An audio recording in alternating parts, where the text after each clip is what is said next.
How to turn off and on offline mode on Spotify. Hey everyone, welcome back to the channel. So a lot of you guys were asking this question. So in today's video, we're gonna find out whether can we turn off and on offline mode on Spotify. So without further ado, let's get started. So first thing first, open the Spotify app on your phone and make sure that you are logged in with your Spotify account. And once you are inside the Spotify, simply tap on the profile icon shown on the top left corner and the pop-up screen will appear. From there, simply tap on settings and privacy and you will enter the settings section. From there, you can simply scroll down and tap on playback option.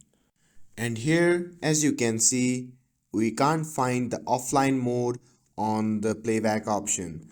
This means after the update on Spotify, it seems that they have removed these options.